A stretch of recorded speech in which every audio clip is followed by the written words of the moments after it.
رمضان كريم كريم كريم شهر عظيم عظيم عظيم الحمد لله الذي نحمده ونستعينه ونستهديه ونتوب إليه ونعوذ بالله من شرور أنفسنا ومن سيئات أعمالنا من يهده الله فلا مضل له ومن يضلله فلا هادي له أشهد أن لا إله إلا الله وحده لا شريك له وأشهد أن محمدا عبده ورسوله لا نبي ولا رسول بعده أما بعد.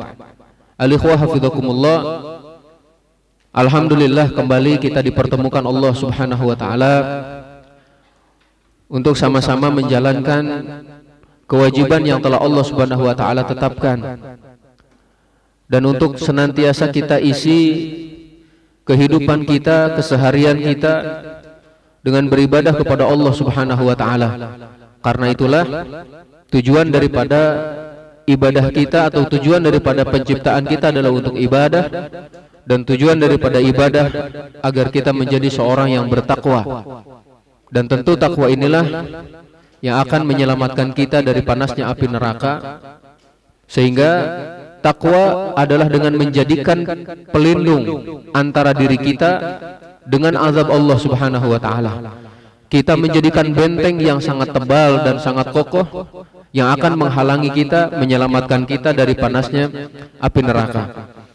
Al-ikhwah hafizakumullah, dari sekian banyak perintah Allah Subhanahu wa taala di dalam Al-Qur'anul Karim, kita sudah sama-sama mengetahui bahwa di antara perintah yang paling agung kepada kita adalah perintah untuk berbakti kepada kedua orang tua.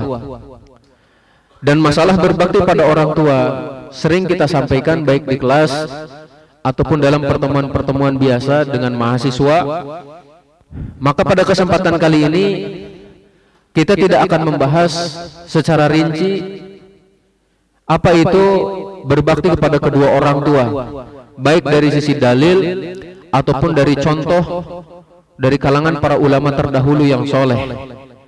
Dalam kesempatan kali ini kita akan menyampaikan beberapa faidah berbakti kepada kedua orang tua. Karena semua yang hadir di sini statusnya adalah sebagai seorang anak, dan ada yang sudah bertambah, yang tadinya hanya sebagai seorang anak sekarang sudah menjadi ayah. Ada juga yang lebih senior lagi, barang ayah sudah menjadi seorang kakek. Kemudian teruslah seperti itu. Tapi hakikatnya kita adalah seorang anak. Kita ingatkan dulu dengan perkataan Ibnu Abbas radhiyallahu anhu, bahwasanya beliau menyatakan Allah Subhanahu wa taala merangkai 3 ayat dengan 3 ayat, merangkai 3 kewajiban dengan 3 hal lainnya. Jadi ada 3 kewajiban berangkai. Satu ayat ataupun dalam perintah tersebut ada 2 kewajiban. Apabila kita hanya mengerjakan salah satunya, tentu tidak akan diterima oleh Allah sampai dikerjakan rangkaiannya. Yang pertama, Allah Subhanahu wa taala berfirman, "Ya ayyuhalladzina amanu athi'ullaha wa athi'ur rasul." Wahai orang-orang yang beriman, taatlah kalian kepada Allah dan taatlah kalian kepada Rasul sallallahu alaihi wasallam. Maka siapa yang hanya taat kepada Allah namun tidak taat kepada Rasul, tidak akan diterima amalannya. Siapa yang hanya meyakini la ilaha illallah namun tidak meyakini Muhammadur Rasulullah, maka tidak diterima amalannya. Siapa yang beribadah hanya ikhlas semata karena Allah namun tidak mengikut Rasul sallallahu alaihi wasallam, tidak akan diterima. Itulah konsekuensi syahadatain kita. Kita harus taat sama Allah, taat sama Rasul. Kita harus ikhlas, kita juga harus mutaba'ah. Yang kedua, Allah Subhanahu wa taala merangkai kewajiban salat dengan zakat. Wa aqimus shalah wa atuz zakah. Dirikan sholat dan tunaikan zakat. Berarti siapa yang hanya sholat namun tidak mau menunaikan zakat, tidak diterima amalannya. Sehingga Abu Bakar As-Siddiq, beliau memerangi kalangan manusia yang menolak zakat walaupun masih sholat.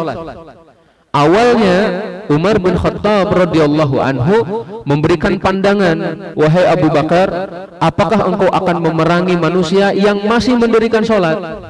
Tapi kata Abu Bakar As-Siddiq, saya benar-benar akan memerangi manusia yang memisahkan antara sholat dengan zakat.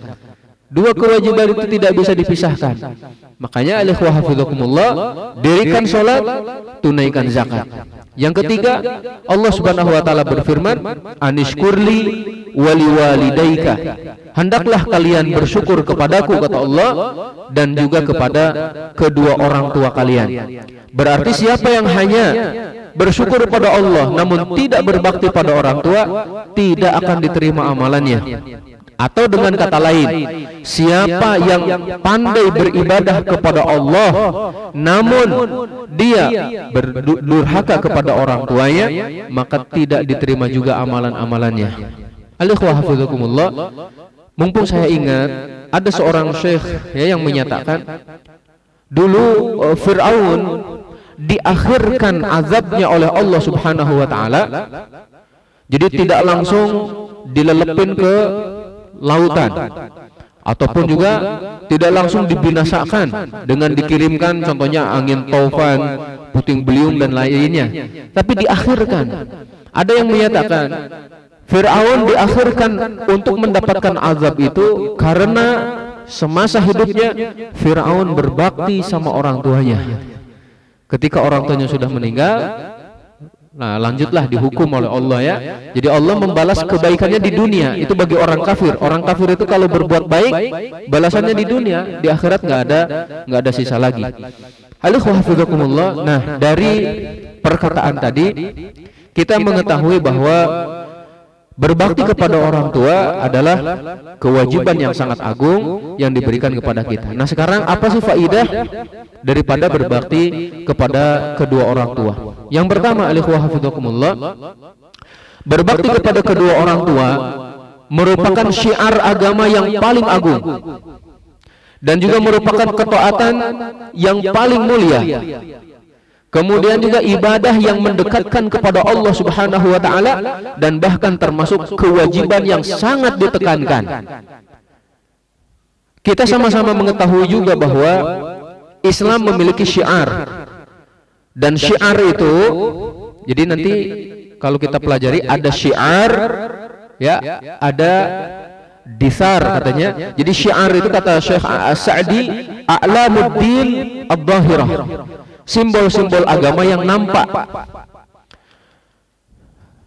Simbol agama yang nampak. Contoh, kita sholat berjamaah. Sholat berjamaah itu nampak, tidak gaib, kelihatan. Idul Fitri, Idul Adha nampak, jelas, kelihatan. Kemudian kita mengucapkan salam. Salam itu terdengar, jelas gitu ya, nyata. Itu adalah syiar. Maka a'lamuddin adh-dhahirah, baik dari perkataan ataupun dari perbuatan. Kita menggunakan busana muslim, itu adalah syiar. Wanita menggunakan busana muslimah, itu juga syiar. Bagaimana jadinya jika wanita tidak menggunakan busana muslimah dan ternyata orang-orang kafir pun sama pakaiannya? Lalu apa yang akan membedakan?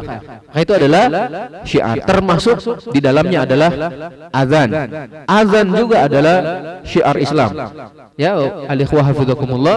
Maka orang-orang yang beriman tentu akan mencintainya, akan mengagungkannya, karena tidak ada yang mengagungkan syiar Allah kecuali orang-orang yang bertakwa. Zalika wa may yu'azzim sya'airallah fa innaha min taqwal qulub. Sesungguhnya itu adalah perintah dari Allah, dan siapa yang mengagungkan syiar-syiar Allah menunjukkan ketakwaan dari dalam hatinya. Kalau seseorang tidak mengagungkan syiar Allah, berarti ketakwaannya luntur, atau kita katakan tidak ada ciri ketakwaan dari dalam hatinya. Sebaliknya, kalau berbirrul walidain, berbakti kepada kedua orang tua adalah ketaatan yang paling agung, berarti durhaka kepada orang tua adalah dosa yang paling besar. Ini yang pertama faidahnya. Yang kedua, birrul walidain itu adalah kita berbuat baik kepada kedua orang tua, baik dengan perkataan ataupun dengan perbuatan. Di mana hal tersebut kita lakukan untuk mendekatkan diri kita kepada Allah Subhanahu wa taala.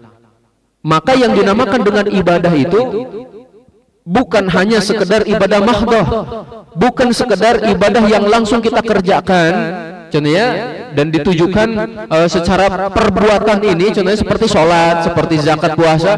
Akan tetapi ibadah seperti juga yang sering kita sampaikan adalah sebuah nama yang umum, yang mencakup perkataan dan perbuatan yang lahir ataupun yang batin, selama hal tersebut dicintai dan diridhai oleh Allah Subhanahu wa taala.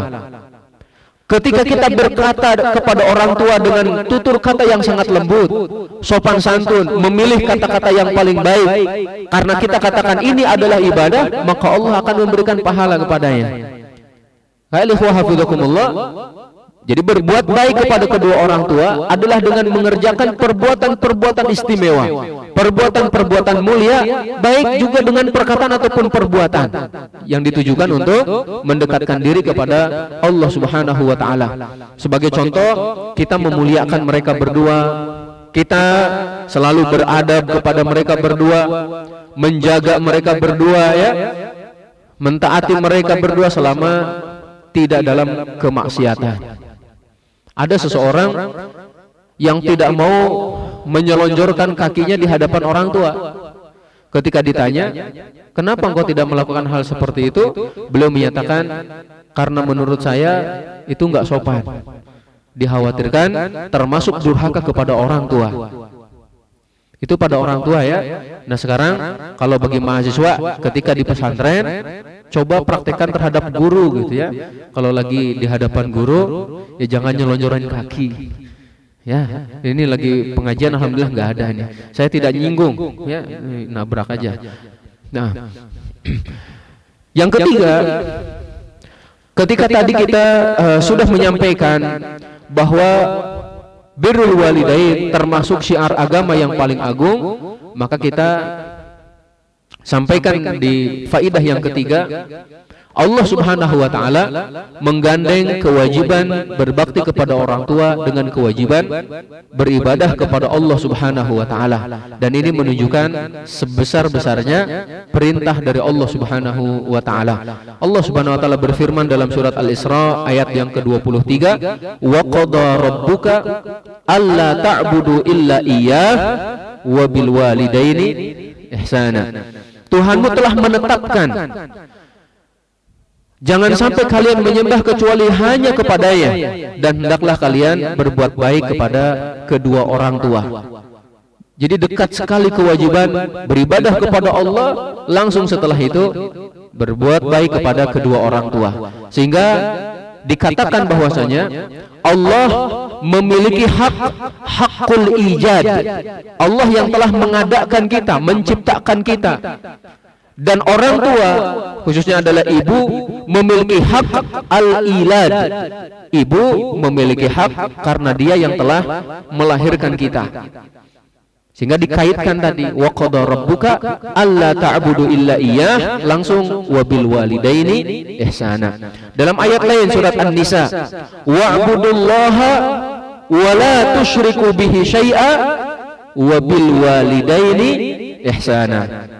Dan sembahlah oleh kalian semua Allah, janganlah kalian menyekutukannya dengan sesuatu apapun, dan berbuat baiklah, berbaktilah kepada kedua orang tua.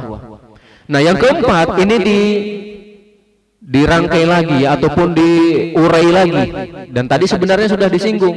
Maka yang keempat, faidah berbakti kepada kedua orang tua adalah sebagai wujud rasa syukur kita kepada Allah Subhanahu wa taala, karena Allah menggandeng kewajiban untuk bersyukur kepadanya dengan perintah untuk berbakti kepada kedua orang tua. Surat Luqman ayat yang ke-14, Anishkurli wali walidaika ilayyal masir.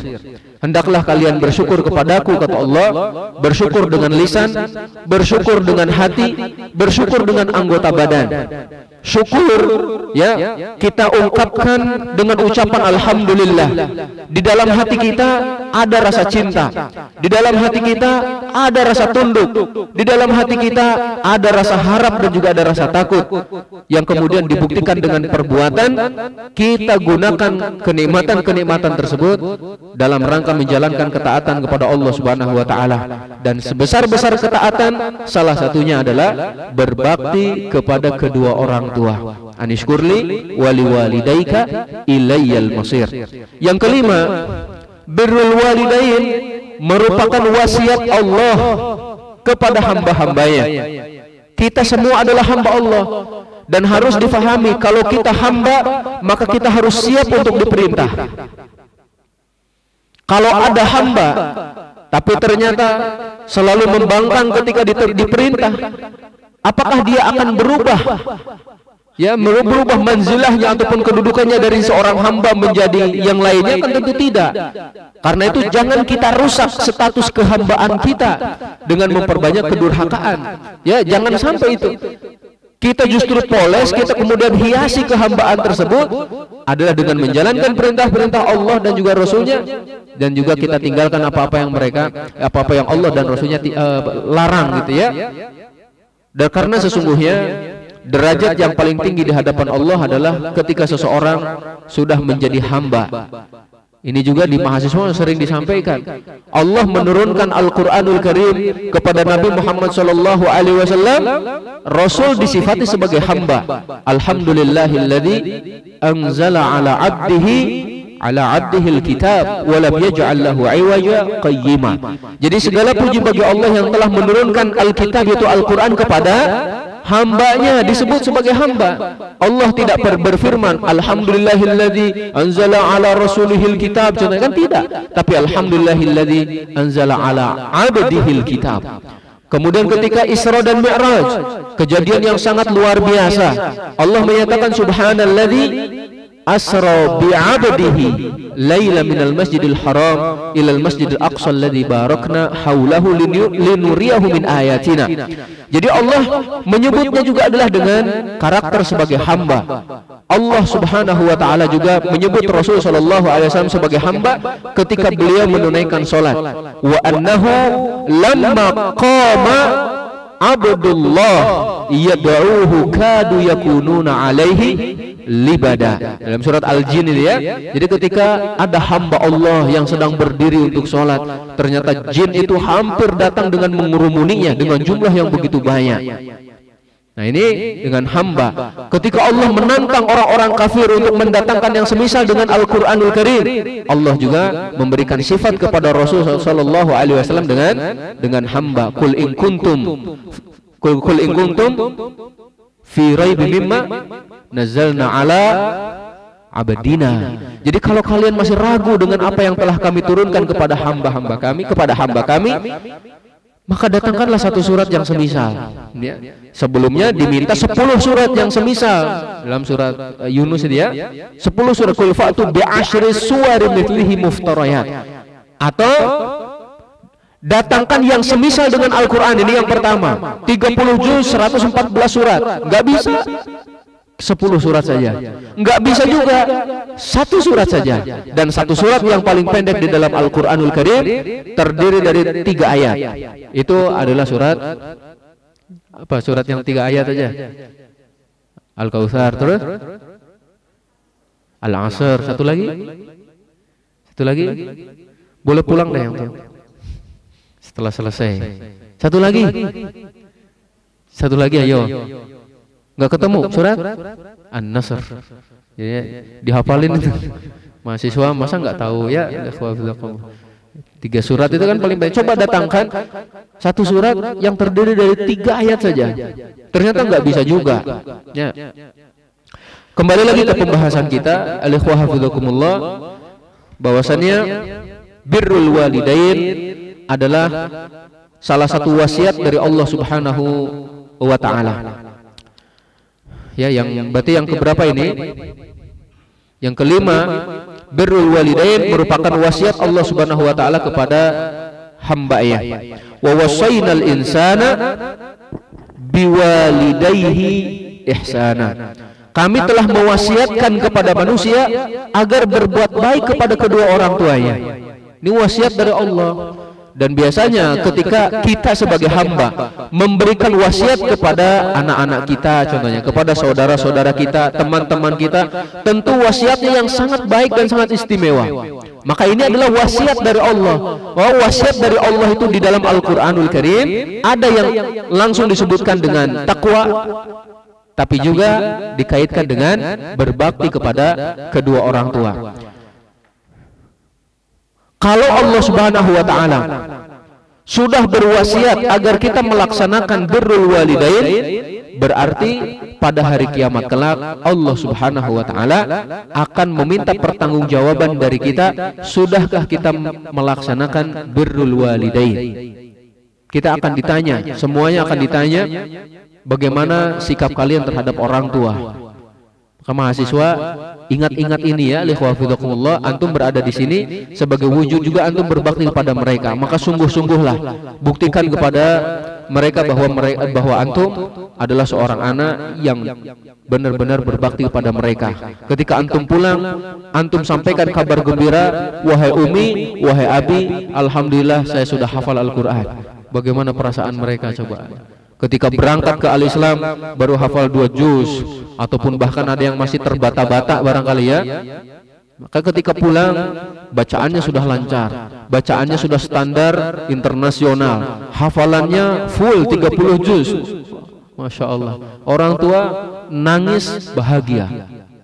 Masya Allah, menitiskan air mata barangkali ya. Mereka merasa senang anaknya ternyata anak yang hebat bisa menghafal Al-Quranul Karim.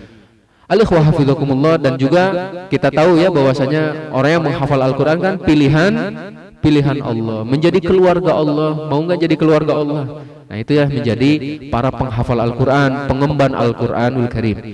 Yang selanjutnya, berbakti kepada kedua orang tua merupakan amal yang paling dicintai oleh Allah Subhanahu wa taala setelah mendirikan sholat. Hadis ini ya dari Rasul sallallahu alaihi wasallam ketika beliau ditanya, ayyul amali ahabbu ilallah, amal apakah yang paling dicintai oleh Allah Subhanahu wa taala? Sedikit tadabbur dari hadis ini, para sahabat radhiyallahu anhum ketika mereka bertanya kepada Rasul sallallahu alaihi wasallam, maka pasti pertanyaannya pertanyaan terhadap urusan akhirat. Itu yang pertama. Yang kedua, ketika mereka bertanya bukan sekedar untuk menambah wawasan dan mengoleksi pengetahuan, akan tetapi ketika mereka bertanya agar mereka amalkan. Karakter para sahabat seperti itu. Maka mereka bertanya kepada Rasul sebaik-baik amalan dan yang paling dicintai oleh Allah. Kalau mereka sudah mengetahuinya, maka mereka jadikan sebagai pedoman hidup, mereka kerjakan sampai meninggal dunia. Masya Allah ya. Mereka itu mengetahui sebuah kebenaran, mereka kerjakan, mereka tetapi sampai hari kiamat, sampai meninggal dunia ya, sampai meninggal dunia. Seperti mungkin di luar pembahasan ini, Ali bin Abi Thalib ketika Rasul sallallahu alaihi wasallam masuk ke rumahnya, kemudian bertemu dengan Fatimah radhiyallahu anha, karena sebelumnya Fatimah datang kepada Rasul sallallahu alaihi wasallam dengan menyatakan, ya Rasulullah, sesungguhnya tangan saya ini, kalau bahasa Jepangnya kapalan katanya ya. Apa itu? Jadi ya digunakan untuk bekerja sampai tebel. Mungkin kalau para petani seperti itu, atau mungkin di sini juga kalau yang suka kerja-kerja berat sebenarnya biasanya tebel. Kalau ditusuk itu nggak terasa ya. Nah, kata beliau, ya Rasulullah, saya ingin punya pembantu. Oh iya. Tapi ternyata pada waktu itu, mohon maaf, jadi ketika ingin mengutarakan hal tersebut, Rasulullah SAW tidak ada. Sampai kemudian Rasulullah SAW sendiri yang datang ke rumah Fatimah, dan Fatimah bertanya, ya Rasulullah, ini tangan saya seperti ini, saya ingin punya pembantu itu, karena saya berat untuk bekerja seharinya itu. Kata Rasulullah SAW, maukah aku beritahukan kepadamu sebuah amalan yang apabila engkau kerjakan lebih baik daripada engkau memiliki pembantu. Dan pada waktu itu ada Ali bin Abi Thalib. Kata Fatimah, tentu ya Rasulullah. Rasulullah menyatakan, ucapkan subhanallah, alhamdulillah, dan Allahu Akbar 33 kali sebelum tidur. sebelum tidur.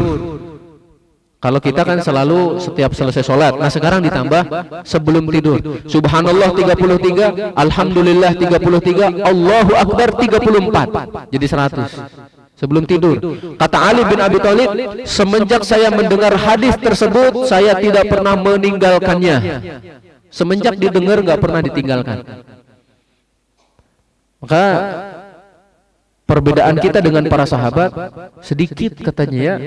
Kalau mereka sedikit-sedikit beramal, kalau kita amalnya sedikit gitu. Ketika mereka ada waktu luang langsung dikerjakan amal-amal yang lainnya. Kalau kita barangkali sedikit beramal ya, dan juga banyak nganggurnya. Rasulullah SAW ketika ditanya ayyul amali ahabbu ilallah, amalan apa sih yang paling dicintai oleh Allah, maka dijawab as-salatu ala waktiha, salat pada waktunya. Qila thumma ayyun, kemudian apa lagi ya Rasulullah? Qala thumma birrul walidain. Beliau menjawab kemudian birrul walidain. Qila thumma ayyun, kemudian apa lagi ya Rasulullah? Rasulullah menjawab al jihadu fi sabilillah, kemudian jihad di jalan Allah Subhanahu wa taala. Yang ketujuh, perintah untuk berbakti kepada kedua orang tua. Salah satunya adalah dengan merendahkan sayap kehinaan kita di hadapan orang tua. Jadi merendahkan diri kita, merendahkan kita merendah diri di hadapan orang tua. Merendahkan sayap kerendahan di hadapan orang tua. Allah menyatakan waqfid lahuma janahadz dzulli minar rahmah wa qur rabbirhamhuma kama rabbayani shaghira. Rendahkanlah sayap kehinaanmu dengan penuh rasa kasih sayang terhadap mereka berdua. Kemudian ucapkan, ya Allah, rahmatilah mereka berdua sebagaimana mereka telah mendidikku di waktu kecil. Ayat ini memberi permisalan kepada kita dengan kata janah. Janahun itu kan sayap. Apakah manusia memiliki sayap? Tidak. Tapi ini adalah sebuah isyarat. Janah dimiliki oleh burung. Burung ketika memiliki sayap dan sehat, maka dia terbang. Biasanya ada burung yang bisa sampai terbang sangat tinggi dia. Nah, walaupun antum bisa terbang setinggi itu, ketika di hadapan kedua orang tua, rendahkan sayapmu itu. Jadikan engkau ini lebih rendah dari orang tua.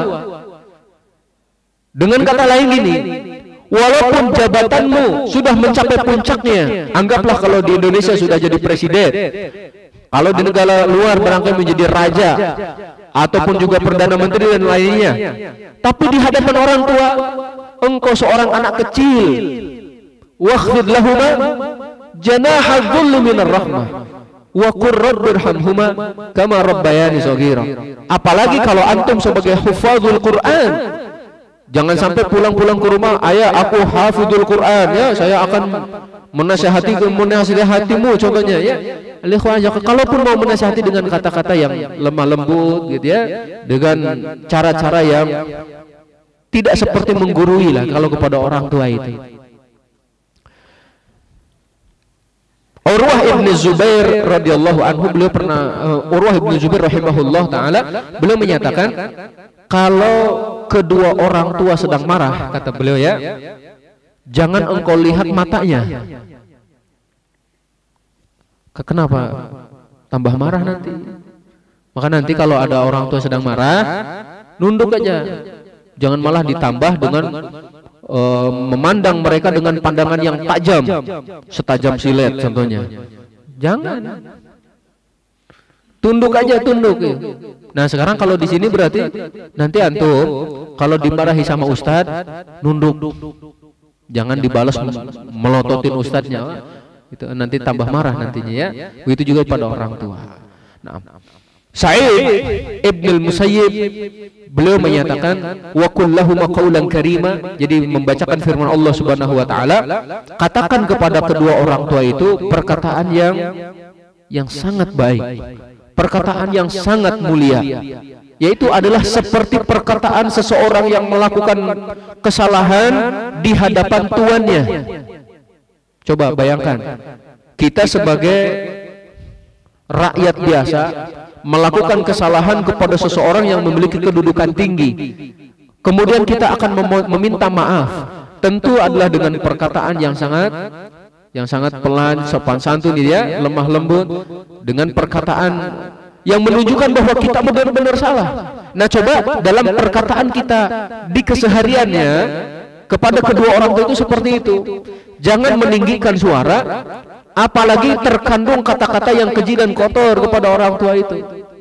Walaupun orang tua keras suaranya, kita sebagai anak rendahkan suara kita itu. Ingat, walaupun antum punya sayap, di hadapan orang tua rendahkan sayap antum. Satu kisah yang paling masyhur juga ya, sering kita dengar, Abu Hurairah ketika dipanggil oleh ibunya. Ya Abu Hurairah, wahai Abu Hurairah. Abu Hurairah menjawab, labbaiki ya ummi, aku penuhi panggilan wahai ibuku.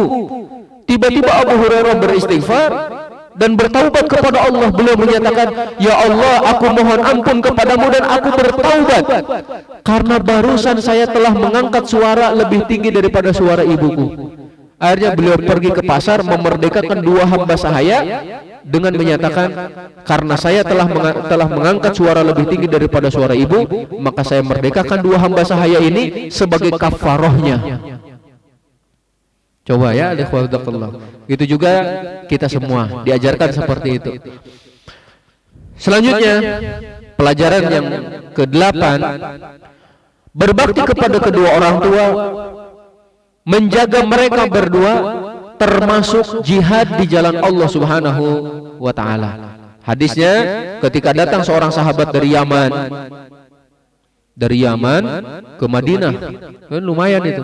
Kalau ditempuh pakai unta berapa hari? Bisa 2 minggu barangkali ya. Dari Jakarta contohnya ke Surabaya pakai unta, kecepatan 20 km per jam. Masya Allah, gimana coba ya, udah panas, datang kepada Rasul, ya Rasulullah, izinkan saya untuk ikut jihad bersamamu. Rasul malah bertanya, ahayyun walidak, orang tuamu masih hidup nggak? Masih ya Rasulullah. Naam, kata beliau ya. Qala fafihima fajahid.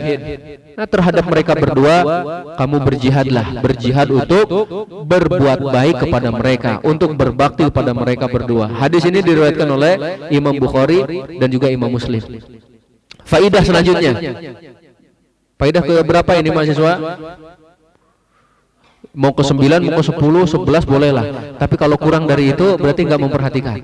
Ya. Nah, yang ke-9, berbakti kepada kedua orang tua mendatangkan keridhaan dari Allah Subhanahu wa taala. Karena sesungguhnya keridhaan Allah bergantung kepada keridhaan orang tua, dan kemurkaan Allah bergantung pada kemurkaan mereka berdua. Ridha Rabb fi ridhal walid wa sakhatur Rabb fi sakhatil walid.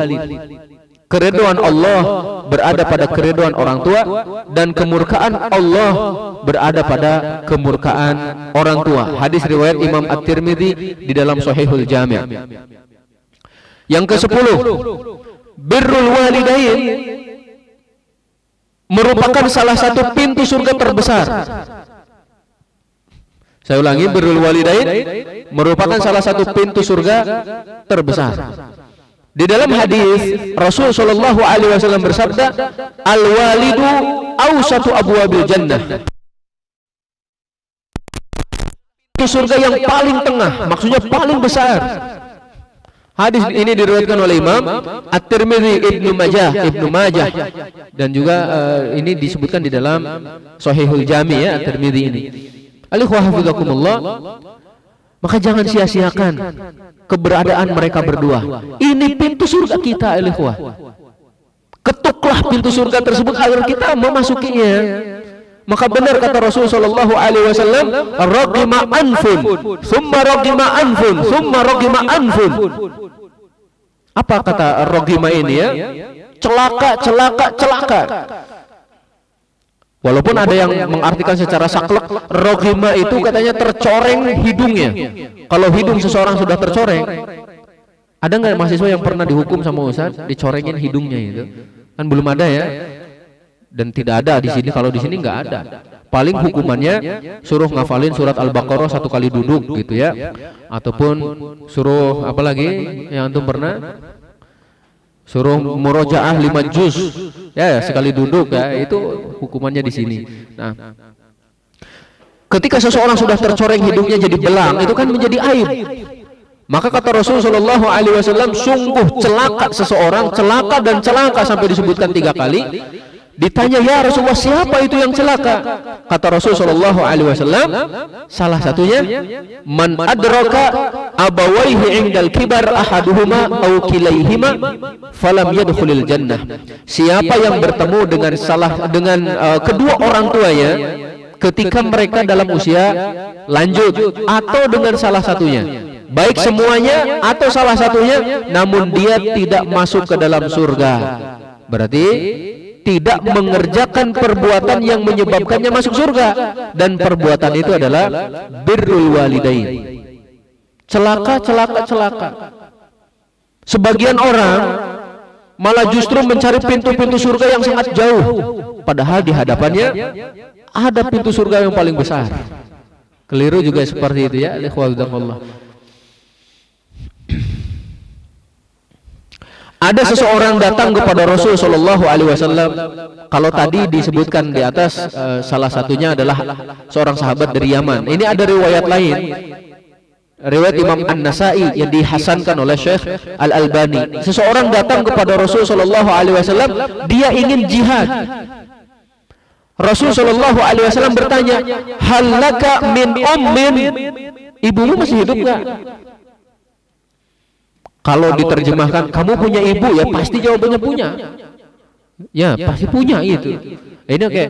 Ibumu masih hidup enggak? Ya? Masih ya Rasulullah. Kata Rasulullah sallallahu alaihi wasallam, "Falzamha." Berbuat baiklah kepadanya, berbaktilah kepadanya, berada di sampingnya gitu ya. Fa innal jannata tahta rijlaiha, karena sesungguhnya surga berada di bawah kedua telapak kakinya. Nah, jangan kemudian ditafsirkan dengan dohirnya, pulang-pulang ibu boleh lihat telapak kakinya ya. Bukan itu maksudnya. Ini adalah isyarat agar kita banyak berbakti kepada orang tua, lebih-lebih adalah ibu. Pelajaran yang ke-11 ataupun faidah yang ke-11, bahwa sebesar apapun perbuatan yang pernah kita lakukan terhadap orang tua, yang kita berikan kepada orang tua, tidak akan membalas jasa mereka. Jasa mereka terlampau besar, sulit kita untuk membalasnya. Rasul sallallahu alaihi wasallam bersabda, "La yajzi waladun walida illa ayyajidahu mamlukan fayashtariyahu fayu'tiqahu." Seseorang itu, seorang anak tidak akan bisa membalas budi orang tuanya kecuali dia mendapati orang tuanya dalam keadaan menjadi seorang budak, kemudian dia membelinya dan memerdekakannya. Sekarang udah enggak ada perbudakan. Maka sebesar apapun perbuatan baik yang antum berikan kepada orang tua, tidak membalas jasa mereka. Jangan dikira antum membelikan rumah untuk orang tua sudah membalas jasa mereka, tidak. Atau contohnya antum sudah membelikan mobil, memberikan apapun yang diinginkan mereka, antum sudah membalas mereka. Tidak, kata hadis ini ya, la yajzi waladun walida. Anak itu nggak bisa membalas budi orang tuanya kecuali mendapati orang tuanya menjadi hamba sahaya, dibelinya dan kemudian dimerdekakannya. Seseorang bertanya kepada Umar Ibnul Khattab radhiyallahu anhu, kepada Ibnu Umar, maaf ya, kepada Ibnu Umar radhiyallahu anhuma. Wahai Ibnu Umar, jadi ketika beliau tawaf ketemu dengan Ibnu Umar, laki-laki ini bertanya, wahai Ibnu Umar, apakah saya sudah membalas budi orang tua saya, ibu saya, yang mana ibuku ini yang saya gendong gitu ya. Beliau ketika tawaf menggendong ibunya, dan ada yang menyatakan beliau umroh itu dari daerah yang sangat jauh, ada yang menyatakan dari Yaman atau dari daerah yang jauh lagi. Bayangkan dari Yaman jalan kaki dengan menggendong ibunya. Karena kalau dinaikkan di kendaraan, baik itu kuda ataupun unta, nggak seimbang gitu, khawatir jatuh karena sudah tua, nggak bisa. Akhirnya digendong. Sebelum umroh pun, sebelum haji pun, kalau orang tua ini, ibunya ini mau ke kamar mandi, dia yang gendong. Kalau ada sebuah keperluan, dia yang menggendong. Bahkan ada yang menyatakan selama 20 tahun dia selalu saya gendong, ya wahai Ibnu Umar. Apakah saya sudah membalas budi ibu saya? Ibadah yang agung ya umroh, yang mana salah satu pahalanya siapa yang mengerjakan umroh maka dia akan pulang dengan keadaan dosa yang sudah terampuni ya. Umrohnya tentu ikhlas, ngikuti sunnah ya. Umrohnya karena Allah Subhanahu wa taala dan juga mutabaah seperti tadi. Pahalanya kan besar, tapi ternyata apa kata Ibnu Umar? Beliau menyatakan la wala bisafratin wahidah. Tidak, walaupun hanya dengan satu tetes darah ibumu saat melahirkanmu. Jadi satu tetes darah ibu ternyata tidak bisa diganti dengan kebaikan apapun yang kita kerjakan. Ini ingat-ingat oleh hafizakumullah. Berbakti sama orang tua. Jangan lupakan mereka. Perbanyak doa. Sebaliknya juga antum minta doa dari mereka kalau mereka masih hidup. Umi, Abi, tolong doakan saya agar saya hafal Al-Quran, agar saya bisa berbakti kepada orang tua dan sebagainya. Minta kebaikan-kebaikan mumpung mereka masih ada. Nah, pelajaran yang ke-12, durhaka kepada kedua orang tua adalah termasuk dosa yang paling besar. Sehingga diriwayatkan dari Abi Bakrah radhiyallahu anhu, beliau menyatakan Rasulullah sallallahu alaihi wasallam bersabda, "Ala unabbiukum bi akbaril kabair." Maukah aku beritahukan kepada kalian dosa yang paling besar dari yang besar? Kata para sahabat, bala ya Rasulullah, tentu kami ingin mengetahuinya ya Rasulullah. Rasulullah SAW menyatakan, al-isyraku billah wa uququl walidain wa jalasa wa kana muttaki'an faqala ala wa qawluz zur. Beliau menyatakan, yang pertama syirik kepada Allah, yang kedua durhaka kepada orang tua, kemudian beliau duduk tegap. Padahal sebelumnya beliau bersender. Beliau tiba-tiba duduk dan menyatakan yang ketiga adalah perkataan palsu, sumpah palsu, perkataan yang penuh dengan dusta. Nah, hadis ini diriwayatkan oleh Imam Bukhari dan juga oleh Imam Muslim. Yang ke-13, kita diwajibkan taat kepada kedua orang tua dalam perkara kebaikan ataupun bukan dalam perkara kemaksiatan. Tidak ada ketaatan kepada makhluk dalam kemaksiatan kepada pencipta kita yaitu Allah, dan juga tidak ada ketaatan kepada orang tua jika ternyata perintahnya itu mendatangkan madarat bagi seorang anak. Ya, kalau mendatangkan madarat maka tidak ada kewajiban untuk mentaati mereka berdua. La ta'ata fi ma'siyatin innamat ta'atu fil ma'ruf. Tidak ada ketaatan dalam kemaksiatan. Jadi ketaatan itu hanya dalam perkara yang ma'ruf. Hadis riwayat Imam Bukhari dan juga Imam Muslim. Yang ke-14,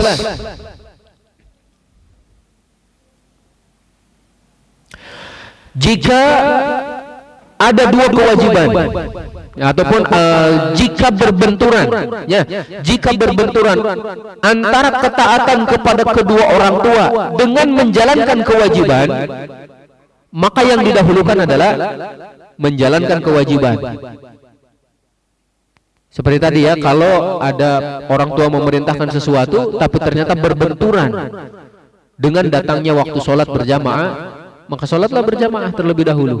Itu kan berbenturan, maka dahulukan yang wajib, dahulukan yang lebih wajib gitu. Selanjutnya juga al-ikhwah hafizakumullah, sekarang kalau sholat duha contohnya, sholat duha itu kan sunnah, qiyamul lail itu kan sunnah. Tiba-tiba ada seorang anak yang ingin sholat duha ataupun qiyamul lail, orang tuanya memanggilnya, "Nak, tolong ambilkan minum, karena ayah ataupun ibu ini sedang sangat haus. Mana yang didahulukan? Berbakti pada orang tua.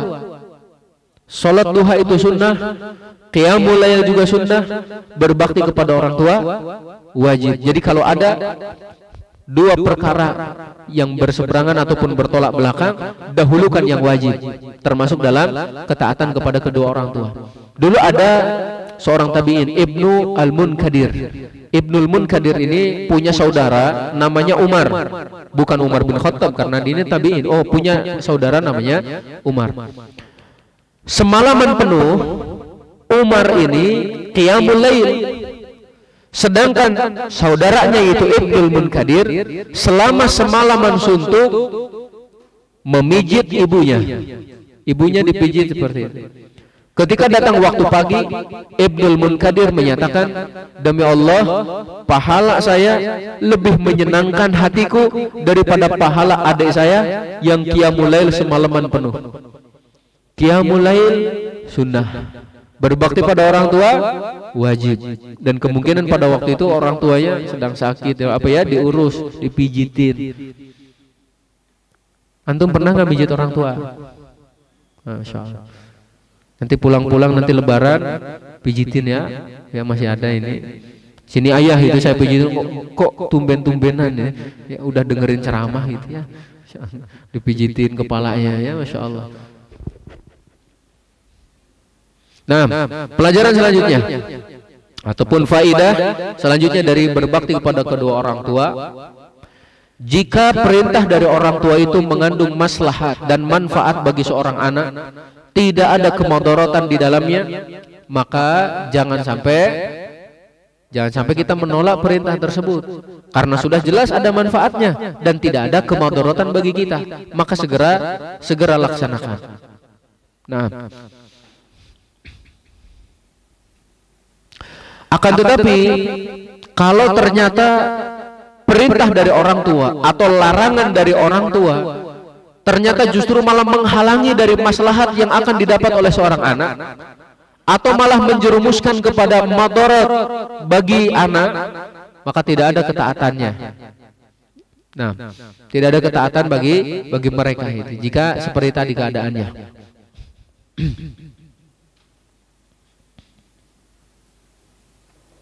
Pelajaran selanjutnya juga, faidah yang ke-16, di antara gambaran durhaka kepada orang tua adalah menyakiti mereka dengan perkataan dan perbuatan, kecil ataupun besar. Ya, jadi walaupun perkataan itu sedikit ataupun banyak, selama menyakiti orang tua itu sudah durhaka. Al-Hasan ibni Ali radhiyallahu, ataupun Al-Hasan ibni Ali ibni Al-Hasan ibni Ali, jadi cucunya Ali ibni Abi Thalib, cucunya Al-Hasan lagi gitu ya, nanti cucunya Al-Hasan. Beliau tidak mau makan berdua dengan ibunya satu piring itu. Ketika ditanya, kenapa engkau tidak mau makan berdua ataupun sepiring berdua dengan ibu, beliau menyatakan, saya khawatir ibu saya sudah melihat makanan itu dan ingin dimakannya, malah aku makan. Dan itu adalah durhaka kepada ibu, katanya. Masya Allah. Alaikumullah. Jadi menyakiti orang tua dengan perkataan ataupun perbuatan, sedikit ataupun banyak, kecil ataupun besar, selama itu menyakiti, itu durhaka. Apalagi kalau perkataan kita sudah sampai menyakiti dan membuat mereka menangis. Ingat ya, kalau membuat mereka menangis karena ucapan dan perkataan, karena perbuatan kita juga, berarti kita sudah durhaka. Yang ke-17, dari beberapa pelajaran di atas, kita ambil pelajaran bahwa manusia berarti ada beberapa kelompok. Yang pertama adalah seorang anak yang selalu berbakti kepada orang tua. Yang kedua, anak yang durhaka pada orang tua. Dan yang ketiga, enggak bakti, enggak durhaka. Ya, enggak bakti, enggak durhaka katanya. Akan tetapi derajat yang ketiga ini buruk. Enggak bakti, enggak durhaka juga ya. Pertengahan dia milihnya mungkin ingin jadi orang yang pertengahan, tidak melakukan apapun. Tapi kelompok ini pun dikatakan kelompok yang buruk, karena berbakti pada orang tua adalah kewajiban kita sebagai seorang anak, wajib. Nabi Isa saja diperintahkan untuk berbakti, Nabi Yahya diperintahkan untuk berbakti, Nabi Ibrahim juga berbakti pada orang tua. Bahkan Rasul yang pertama, Nabi Nuh alaihissalam, berbakti sama ibu bapaknya. Itu tergambar dari doa mereka, ya, doa Nabi Nuh alaihissalam. Rabbighfirli wali walidayya wali man dakhala baitiya mu'mina walil mu'minina wal mu'minat wala tazididz zalimina illa tabara. Itu kan doa Nabi Nuh. Doa Nabi Nuh menunjukkan bahwa Nabi Nuh berbakti sama orang tuanya. Itu ya, ikhwafidzakumullah.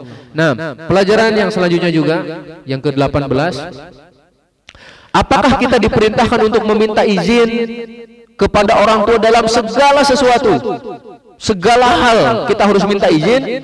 Ternyata disampaikan meminta izin kepada kedua orang tua itu jika seorang anak ingin mengerjakan perbuatan yang perbuatan tersebut, ya, yang mana perbuatan tersebut menjadikan seorang anak berada dalam bahaya, contohnya dikhawatirkan akan celaka, maka minta izin sama orang tua.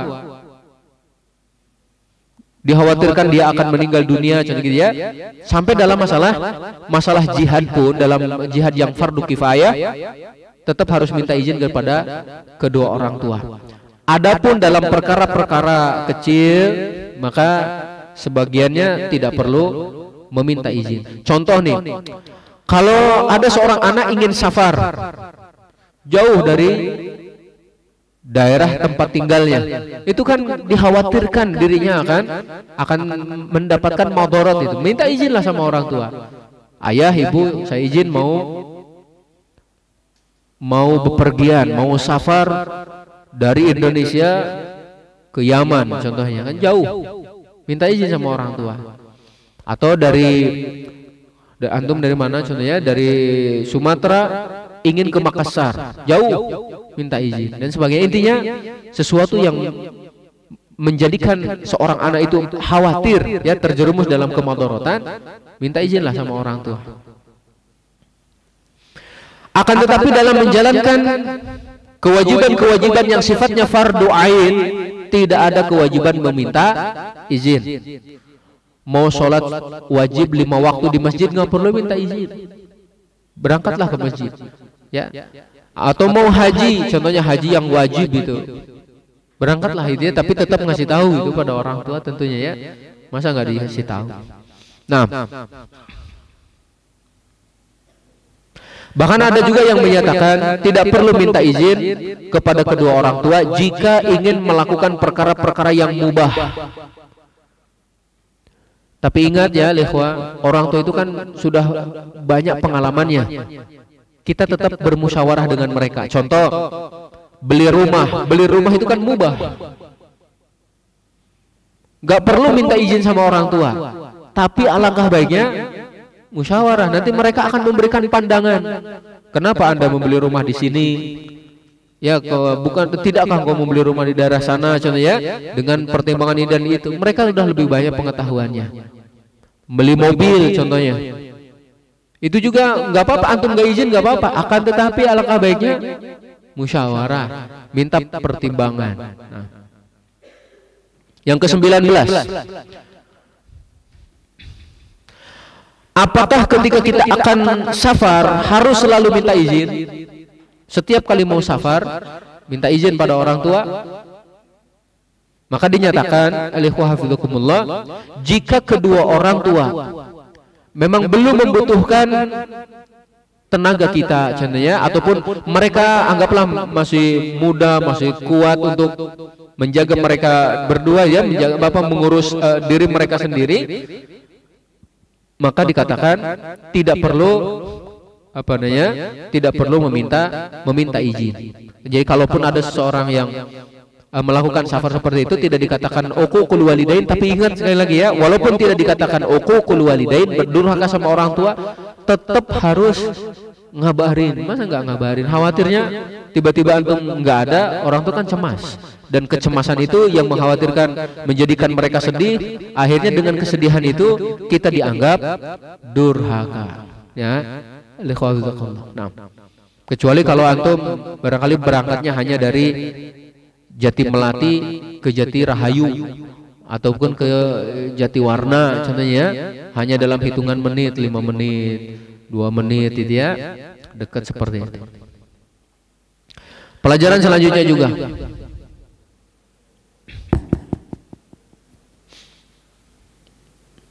bolehkah seorang ibu memaksa anaknya yang sudah menikah untuk tinggal bersamanya? Ada nggak di antara antum yang dipaksa seperti itu? Udah nikah dipaksa tinggal di sini aja gitu ya. Tapi ternyata ya, kalau seorang anak itu, apalagi anaknya laki-laki, contohnya anaknya laki-laki menikah, tapi kemudian malah memilih untuk berpisah dengan ibunya, ada yang menyatakan tidak termasuk durhaka, karena salah satu hak daripada istri adalah dibelikan rumah, katanya diadakan rumah, kecuali nanti alaikumullah kalau memang ibu tersebut sangat membutuhkan anak ini, ibunya udah nggak ada yang mengurus, contohnya nggak ada saudara-saudaranya lagi itu. Alangkah baiknya ibunya entah itu dibawa ke rumah dia atau dia dulu untuk sementara tinggal di rumah ibunya, seperti itu ya, untuk menjaga dan merawat ibu. Kita kembali ke awal tadi, kalau ibu sudah tua atau orang tua sudah tua, baik ayah juga ya, maka kita yang memiliki kewajiban untuk mengurus mereka. Kalaupun kita tetap mau berpisah ataupun mau membeli rumah yang baru, sampaikan dengan perkataan-perkataan yang baik, dengan negosiasi yang halus gitu ya pada orang tua tersebut. Dan masih banyak lagi faidah yang lainnya, karena waktu sudah masuk waktu syuruk ya. Di sini ada sekitar 40. Yang antum tulis ada berapa? 20. Masya Allah, berarti baru setengahnya ya. Antum terus pelajari. Di antara yang sering saya sampaikan itu, ketika antum membaca hadis, antum keluarkan faidah-faidahnya ya, seperti yang dalam Adabul Mufrad, faidah dari hadis di atas. Antum membaca ayat Al-Qur'anul Karim, antum baca tafsirnya, setelah itu antum tulis faidah dari ayat di atas, tulis, itu pelajaran-pelajarannya. Ya, barakallahu fikum. Mudah-mudahan ada manfaatnya. Yang benar tentu datang dari Allah Subhanahu wa taala dan Rasulnya. Adapun yang keliru, maka dari saya dan dari syaitan. Saya bertobat pada Allah Subhanahu wa taala. Subhanakallahumma wa bihamdika asyhadu an la ilaha illa anta astaghfiruka wa atubu ilaik. Assalamualaikum warahmatullahi wabarakatuh.